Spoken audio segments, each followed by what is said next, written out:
കഴിഞ്ഞ ദിവസം എൻ്റെ വീഡിയോ കണ്ടിട്ട് ഒരു ഫോളോവർ കേട്ടാ എന്നോട് വിളിച്ചിട്ട് പറയുന്നതാണ് ചേച്ചിയുടെ ആ ഉണ്ടാക്കുന്ന ചെമ്മീൻ റോസ്റ്റ് ഇല്ലേ അതും ബീഫൊക്കെ കണ്ടിട്ട് കൊതിയായിട്ട് പാടില്ല 7-ാം തീയതിക്കലത്തേക്ക് ഞാൻ ചെറിയൊരു ഓർഡറാണ് ഉണ്ടാക്കി തരുമെന്ന് ചോദിച്ചു. അപ്പോൾ ഞാൻ പറഞ്ഞു അതിനെന്ത് ഉണ്ടാക്കാമല്ലോ എന്ന്. അങ്ങനെ പുള്ളിക്കാരൻ നെയ്ച്ചോറ്, പിന്നെ ബീഫ് ഫ്രൈ, ചിക്കൻ റോസ്റ്റ്, അതേപോലെ ചെമ്മീൻ റോസ്റ്റ് ഇത്ര സാധനങ്ങൾക്ക് ഓർഡർ തന്നിട്ടുണ്ടായിരുന്നു കേട്ടോ. ഞാൻ ഉണ്ടാക്കി കൊടുക്കുകയും ചെയ്ത്. അപ്പോൾ 2 കിലോ ബീഫ് കഴുകി വൃത്തിയാക്കിയിട്ട് ഊറ്റപ്പാത്രത്തിൽ ഒട്ടും വെള്ളമില്ലാതെ ഊറ്റി വെച്ചിട്ടുണ്ടായിരുന്നു. അത് കുക്കറിലേക്ക് ഇട്ട് 1.25 ടേബിൾ സ്പൂണ് മല്ലിപ്പൊടി, 1 ടേബിൾ സ്പൂൺ മഞ്ഞൾപ്പൊടി, 2 ടേബിൾ സ്പൂണ് മറ്റേന്താണ് മുളക് പൊടി, അതും പിന്നെ എന്താണ് കുരുമുളക് പൊടി 1 table spoon, meat masala 1.5 table spoon, ആവശ്യത്തിനുള്ള ഉപ്പും കൂടി ചേർത്ത് കൊടുത്തിട്ടുണ്ട്. 1 കഷ്ണം പട്ടയും പിന്നെ ഒരു 2 ഏലക്കയും കൂടി ചേർത്ത് കൊടുത്തിട്ടുണ്ട് കേട്ടോ. ഇനി ഇതിലേക്ക് കുറച്ച് തേങ്ങാക്കൊത്തും കൂടി ഇട്ട് കൊടുത്തിട്ടുണ്ട്. ഇഞ്ചി വെളുത്തുള്ളി പേസ്റ്റ് 1/2 ടേബിൾ സ്പൂൺ ഇട്ട് കൊടുത്തിട്ടുള്ളൂ കേട്ടോ. ബാക്കി പുറകെ നമുക്ക് ഇടാമല്ലോ. ഇനി ഇതിലേക്ക് കുറച്ച് കറിവേപ്പിലയും കൂടി ചേർത്ത് കൊടുത്തതിന് ശേഷം നന്നായിട്ട് അങ്ങോട്ട് കുഴച്ചെടുത്തിട്ടുണ്ട്.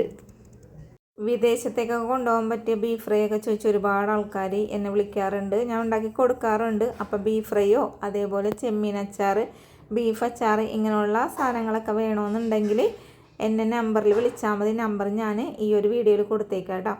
അപ്പോൾ പറഞ്ഞു വന്നപ്പോഴേക്കും നമ്മുടെ ബീഫൊക്കെ അത് നോക്കണേന്ന് വെന്ത് കിട്ടിയാന്ന്. അപ്പോൾ നന്നായിട്ട് വെന്തും കിട്ടിയിട്ടുണ്ട്, വെള്ളവും വറ്റി കിട്ടിയിട്ടുണ്ട് കേട്ടോ. ഇനി നമുക്കേ ഇത് ഉരുളിയിലിട്ടൊന്ന് നന്നായിട്ടൊന്ന് വരട്ടിയെടുക്കാം.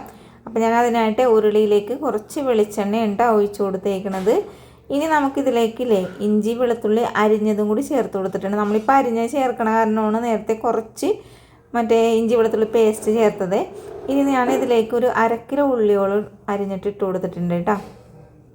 ഇപ്പോൾ ബീഫ് ഫ്രൈ ഒക്കെ ഞാൻ ഒരേ രീതിയിൽ തന്നെ ഉണ്ടാക്കൂല കേട്ടോ. കാരണം പല രീതിയിലായത് പല ടേസ്റ്റിലൊക്കെ ആയിട്ട് ഉണ്ടാക്കുകയുള്ളൂ. കാരണം എന്താണെന്ന് വെച്ചാൽ എനിക്ക് വീഡിയോ എടുത്താൽ നിങ്ങളുടെ മുന്നിലേക്ക് എത്തിക്കുമ്പോൾ അത് ഒരു വെറൈറ്റി ആയിട്ട് തോന്നുമ്പോൾ നിങ്ങൾക്കും വീട്ടിൽ ട്രൈ ചെയ്യാമല്ലോ.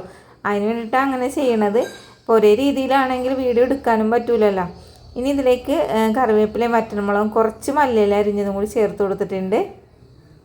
മുട്ടക്കറിയും സാമ്പാറും നമ്മുടെ കടയിൽ മാറില്ല കേട്ടോ. അതെപ്പോഴും ഒരേ ടേസ്റ്റിലും ഒരേ തരത്തിലുള്ള കറിയായിരിക്കും കടയിലുണ്ടാകണം. ഇനി ഇതിലേക്ക് ഞാൻ കുറച്ച് കുരുമുളക് പൊടിയും ചേർത്ത് കൊടുത്തതിന് ശേഷം നമ്മുടെ ബീഫില്ലേ വേവിച്ച് വെച്ചേക്കണം അതും കൂടി ഇതിലേക്ക് ചേർത്ത് കൊടുത്തിട്ടുണ്ട്.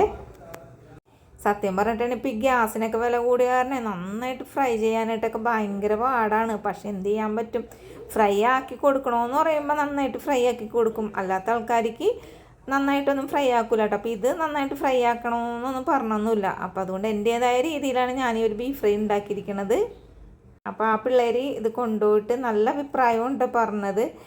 ചേച്ചി എല്ലാവരും അടിപൊളി ടേസ്റ്റായിരുന്നു. അപ്പോൾ പാത്രമൊക്കെ കൊണ്ടു വന്നപ്പോൾ അവരെ കൂട്ടുകാരന്മാരൊക്കെ പറഞ്ഞു ചേച്ചി അടിപൊളി ടേസ്റ്റുള്ള ബീഫ് ഫ്രൈയും അതേപോലെ ചെമ്മീനൊക്കെ ആയിരുന്നു. അപ്പോൾ അതേ ഈ ഓർഡർ കൊണ്ടുപോയ ആൾക്കാർ ഈ വീഡിയോ കാണുന്നുണ്ടെങ്കിൽ എൻ്റെ കമൻറ്റിൽ ഒന്ന് കമൻറ്റ് ചെയ്തേക്കണേ കേട്ടോ.